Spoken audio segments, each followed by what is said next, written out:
देखो दोपहर के 12 बजने आए और जनाब अभी तक सो रहे हैं। हाँ मम्मी, ईशा और सुहाना ठीक कहती हैं। अविनाश का भी यही हाल है। जब मैंने अपनी प्रेगनेंसी के बारे में कहा तो मुझसे कहने लगा, अरे दूसरी लड़कियां तो 9-9 महीने तक नौकरी करती है, बस डिलीवरी के टाइम छुट्टी लेती है। मोहिनी तुम भी नौकरी करो। अब मुझे कहाँ नौकरी मिलेगी? मम्मी बताओ अब मैं क्या करूँ? हे भगवान, क्या सोचकर घर जमाई दामाद लाई थी मैं कि मेरी बेटियां मेरे पास रहेंगी और खुश रहेंगी, लेकिन इन आलसी दामादों ने तो हमारी जिंदगी को भी प्रॉब्लम में डाल दिया है। मैं तो कहती हूँ मम्मी, हम लोग वापस अपनी जॉब पर जाना शुरू कर देते हैं। बता देते हैं इन लोगों को कि हमने प्रेगनेंसी का बहाना किया है। नहीं नहीं बेटा, ऐसी गलती भी मत करना। अगर तुमने ऐसा किया तो इन तीनों की आदत और ख़राब हो जाएगी। अरे आज नहीं तो कल कभी तो तुम प्रेग्नेंट होगी, तब वापस यही प्रॉब्लम आएगी। तब क्या करोगी तुम तीनों?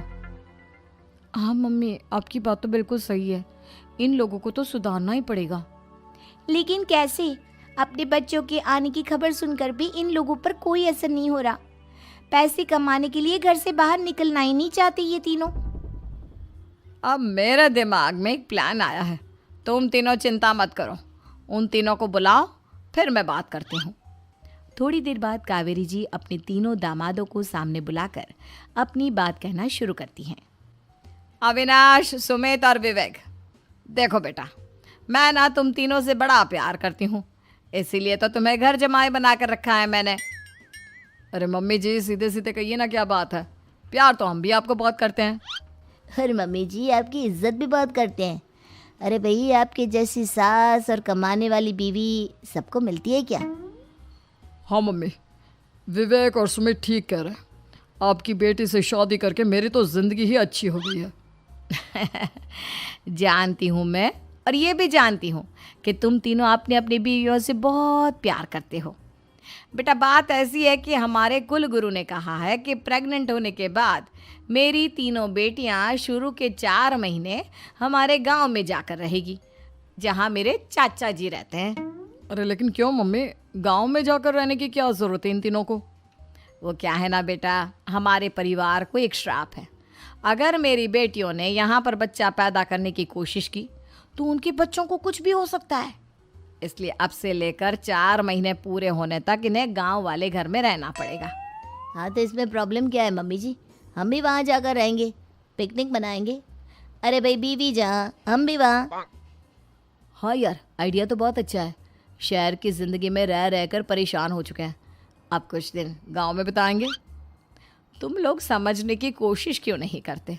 तुम में से कोई भी वहाँ नहीं जा सकता, और मैं यहाँ रहूँगी ना तुम तीनों के साथ। 4 महीने की तो बात है, उसके बाद ये तीनों ही लौट कर आ जाएंगी। ठीक है मम्मी जी, अब हमारे बच्चों का सवाल है तो ये तो करना ही पड़ेगा। कावेरी अपनी तीनों बेटियों को कुछ दिन के लिए घर से बाहर कहीं दूसरे शहर में रहने के लिए भेज देती है। कुछ दिनों के बाद, अरे मम्मी जी, बहुत दिन से पिज्ज़ा नहीं खाया, मंगवाइए ना। क्या बताऊं बेटा, पहले तो बेटियां खर्चा दे देती थी क्योंकि उनकी नौकरी थी, लेकिन अब तो मेरे पास पैसे ही नहीं बचे। थोड़े बहुत पैसे हैं जो बच्चों की डिलीवरी में काम आएंगे।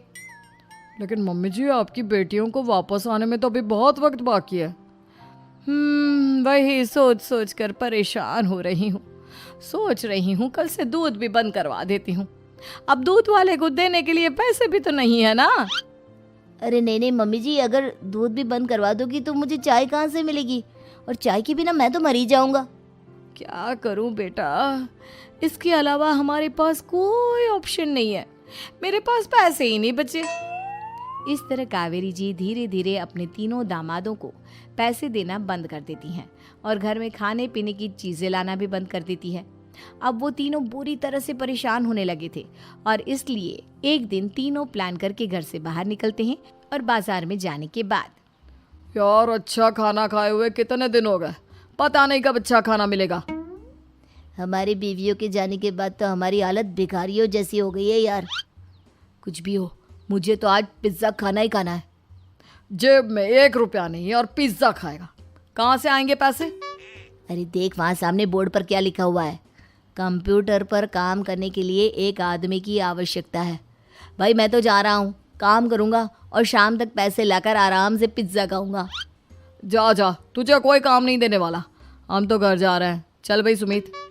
सुमित और अविनाश वहाँ से चले जाते हैं और विवेक उस कंप्यूटर शॉप पर सारा दिन काम करके 5,000 रुपये कमा कर घर लौट कर आता है और अपने खाने के लिए अच्छी